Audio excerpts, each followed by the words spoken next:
your first goal of the season. The team is playing well. What's your confidence level like? How about the confidence level of the team coming into tonight? I think we're all pretty confident right now after a good hard-fought tie last week at Kansas City, in which we battled back.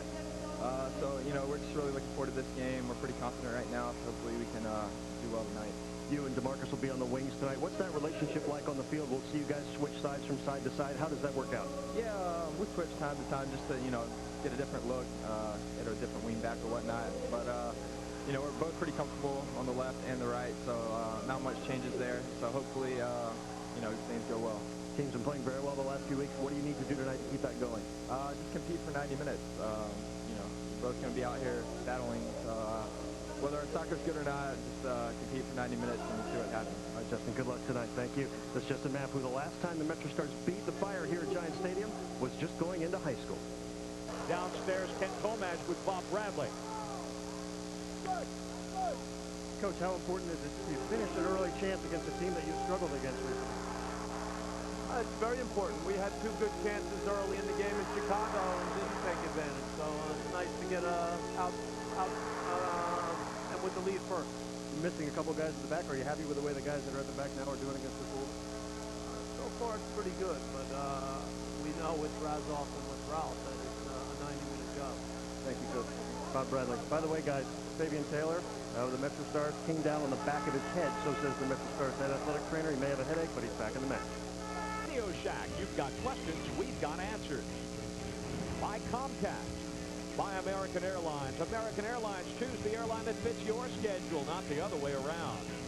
And by U.S. Cellular. Fire again playing from behind at intermission as we welcome you in. Brian Davis, Kenny Stern, and Ken Tomash to the Corona halftime report. We promised you Andy Williams. Well, here he is. Andy, an unfamiliar situation against these guys, down a goal, but considering that you've come back in the past last week and played well against these guys, what's the confidence level like? We're fine. I think we're getting our chances. They got a couple of chances. I think they only got one chance, and they made use of it. And if you make use of your chances, you're going to run out of team. Seems like it's been a typically physical Fire MetroStars game. From your perspective, how physical has it been? It's a typical conference battle. They're second place, we're in first place. We've gotten the upper hand on them the last 5 games, and they're playing at home. So our job is just come with a tie or go for the win. Are you guys in the midfield having any trouble getting the ball wide and being able to utilize speeds and the speed on the flank? Yeah, I think we're playing a little bit too slow. I think we're looking for that long ball too fast, and once we keep passing the ball around, it's going to open up. You're confident, aren't you? Have to be. He is. Andy Williams. All right, good luck in the second half, Andy. All right, guys, now it is time for the Nickelodeon Games and Sports Play of the Week, presented by Ring Pop. Ken Tomash downstairs with Dave Saracen. Coach, you wanted to get the ball to the wings and utilize that speed. It paid off in the goal for you. Was it a matter of just the point getting across, or you finally able to get it out wide just easily? Well, we pointed it out at halftime, for sure, that we didn't feel DeMarcus or Justin were involved in the game enough. And, they executed pretty well. Now, it's a warm night tonight, 20 minutes left in this one. Might we see some fresh legs? Yeah, we're thinking about it. This game's been pretty back and forth, so we're thinking about it. All right, Dave Saracen, thank you. Flick on over the bar. Ken Tomash, what do you got going on down on the side? Well, Dipsy Selawane is coming in for Ante Razov. About 8 or 9 minutes ago, Dave Saracen asked Ante Razov, are you okay? Because we know Ante had the groin problem earlier, and it's been a warm night tonight. He's going to leave with his job well done after 82 minutes, and Dipsy's going to come in. So now we've got Jacob playing in midfield, where Saracen told us he's been much more comfortable now than he was as a rookie, and Selawane up front. And hasn't Dipsy Selawane had some impact coming in off the bench, including this goal? He is a poacher. He can find the real estate in front of the goal, and he can make things happen. A terrific player for Chicago to bring in off the bench.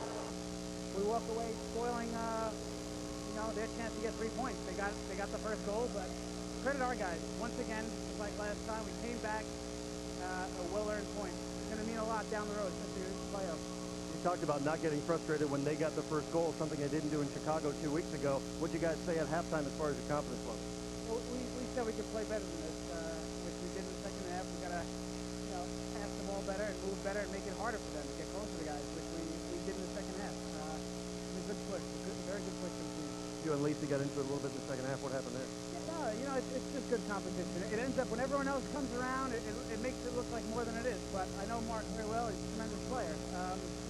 You know, I just knocked the ball away a little bit, as they did in the first half. You know, they did. And he got a little pissed, pushed me. I pushed him back, and all of a sudden, it's crazy. But, you know, we shake hands after. It's a good fun. You think they're thinking about the hex thing again, that they still can't get over the hump and beat you guys? I don't think so. If I were them, I wouldn't be thinking it has nothing to do with luck or a hex.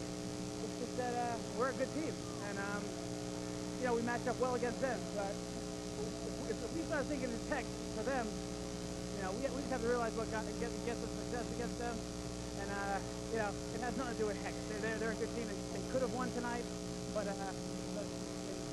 soccer. Chris, thanks. Congratulations. Good luck against Columbus. All right, guys. Ken Comach staying well hydrated down on the field with Fabian Taylor. Fabian, you haven't been in this rivalry much. Did you get an idea tonight of how heated it can be? Yeah, I get an idea. But from the first game, it was very tough. Today was a very tough game. We got some more physicality. They come more physically in play. Very tough game tonight. Did you feel disappointed that you only got 1 point as well as you started this game? Yeah, definitely disappointed. We're at home. We get 3 points, but that's how soccer goes sometimes. What did they do better in the second half than they did in the first half? I think they work more harder than us. Push the ball up more, some more long balls in the spaces, and that was just got us today. Physical game out there? Yeah, very physical today. I got a few bruises and Well, you've had a little taste now of Major League Soccer. What do you think about our league? yeah, the league is growing. I think it's growing very much. I'm just happy to be here. All right, Fabian, thank you. Take care. All right, guys. Fabian Taylor of the MetroStars. Again, well done tonight. Thank you very much. Fabian Taylor, again, one of...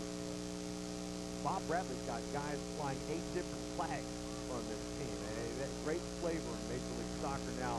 Tremendous quality of play. Take a look at how things went in the first half. Here's Taylor's goal. I hate to use the cliche. I'm going to use it anyways. It's a game of 2 halves. Soccer's a game of 2 halves. The first half belonged to the MetroStars. That was the lone score for the MetroStars. I'm sure they feel they should have got that game 2-0 before intermission, and they didn't. Things got a little physical in the first half. Chicago with a few chances off the set pieces as well. But going in only 1-0 at halftime for the MetroStars, I think hurt them. Chicago took advantage at the beginning of the second half with their Razov goal.